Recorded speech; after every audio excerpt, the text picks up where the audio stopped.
Corona काल में मरीज के लिए इलाज की एक एक मिनट काफी महत्वपूर्ण होती है। वैसे में कोरोना के क्रिटिकल केस में इलाज के लिए इस्तेमाल होने वाले टोसिलीजुमैब और रेमडेसिविर इंजेक्शन जो काफी महत्वपूर्ण होते हैं, जो कि पिछले कई दिनों से सूरत के बाजार में न मिलने की खबर आ रही थी।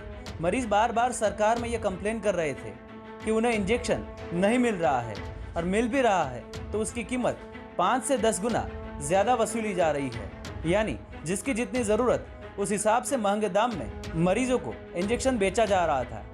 गुजरात में खास करके सूरत में इस इंजेक्शन की कालाबाजारी को लेकर बार बार ये जानकारी मिल रही थी। वैसे में इंजेक्शन की कालाबाजारी को रोकने के लिए केंद्र की ड्रग्स कंट्रोल अथॉरिटी ने राज्य की अलग अलग टीम को जानकारी दी थी, जिसे लेकर राज्य की ड्रग्स एंड कंट्रोल अथॉरिटी के जरिए एक व्यक्ति को नकली ग्राहक बनाकर सूरत में एक ऑपरेशन किया गया, जिसमें सूरत में टोसिलीजुमैब इंजेक्शन की कालाबाजारी को लेकर बड़ा पर्दाफाश हुआ है और इसके तार अहमदाबाद सिविल की कोविड अस्पताल तक जुड़े हुए हैं। इस ऑपरेशन में सूरत की एक महिला फार्मासिस्ट के जरिए मरीज को उनकी जरूरत के हिसाब से 50,000 से लेकर 1 लाख तक पैसे वसूल कर एक इंजेक्शन देने का बड़ा घोटाला सामने आया है।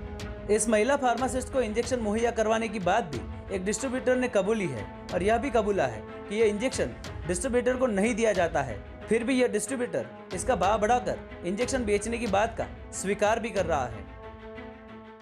मैंने इस चीज़ को जब नया जाना तो मैंने आगे सबको फॉरवर्ड किया कि भाई किसी को ये चीज़ की ज़रूरत है तो बताइएगा। तो उस दौरान सार्थक फार्मा के जो ऑनर है उमा जी, उन्होंने मुझे कांटेक्ट किया कि भाई मुझे ये चीज़ की ज़रूरत है, थोड़े इंजेक्शन चाहिए। मैंने उनको बोला था कि मैं अरेंजमेंट कर दूंगा। 2-3 दिन हुआ लेकिन अरेंजमेंट नहीं हो रहा था क्योंकि ये चीज़ की थोड़ी डिमांड ज़्यादा थी और अवेलेबिलिटी थोड़ी कम थी। तो उन्होंने जब मुझे फोर्स किया कि भाई मुझे पेशेंट एक क्रिटिकल है जिसके लिए मुझे ये इंजेक्शन लगाना अहमदाबाद में ज़रूरी है, पेशेंट शायद वो बहुत ज़्यादा उसकी तबीयत बिगड़ सकती है, डॉक्टर बहुत अर्जेंट मांग रहे हैं, तो इस हिसाब से मैंने उनको 1-2 वायल का अरेंजमेंट करा दिया था। उनको मैंने सजेस्ट करके अमित भाई को कॉन्फ्रेंस में लेके ये सारी बात कम्युनिकेशन घनश्याम भाई सबको लेके करवा दी थी और उन्होंने वहाँ पे उनके रिलेटिव के पास जब इंजेक्शन ले लिए तब यहाँ से उनसे मैंने पेमेंट लिया था।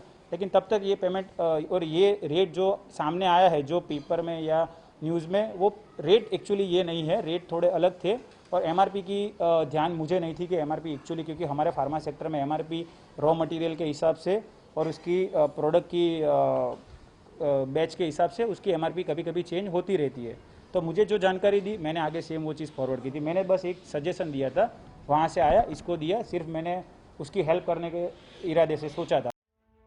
इस मामले में food and drugs commissioner doctor H G. Koshiya के मुताबिक सूरत में टोसिलीजुमैब इंजेक्शन के कालाबाजारी की खबर मिली थी, जिसके बाद एक दवाई के व्यापारी को नकली ग्राहक बनाकर सूरत के सार्थक फार्मा नाम की होलसेल एजेंसी में भेजा गया, जहां उन्हें इस इंजेक्शन की कीमत असली दाम से कई गुना ज्यादा बताई गई। इस मामले में जब DCGI यानी कि drug controller general of India ने जांच की तो इसके तार अहमदाबाद की सिविल अस्पताल के फार्मासिस्ट तक पहुंचे।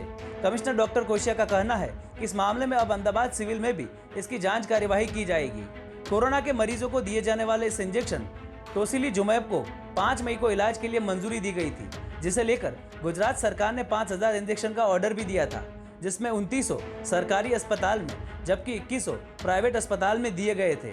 आने वाले वक्त में कोरोना के मरीजों को परेशानी न हो इसलिए राज्य सरकार के जरिए 20,000 इंजेक्शन को खरीदने का फैसला लिया गया था, जिसके बाद 1800 रेमडेसिविर इंजेक्शन का भी स्टॉक मंगवाया गया था। वैसे में इस तरह के इंजेक्शन की कालाबाजारी और सरकारी अस्पताल के इंजेक्शन का प्राइवेट अस्पताल के फार्मासिस्ट के जरिए बेचे जाने के घोटाले पर DCGI की ओर से एक बड़ी कार्यवाही है। गुजरात तक के लिए अहमदाबाद से गोपी खांकर के साथ संजय सिंह राठौड़, सूरत।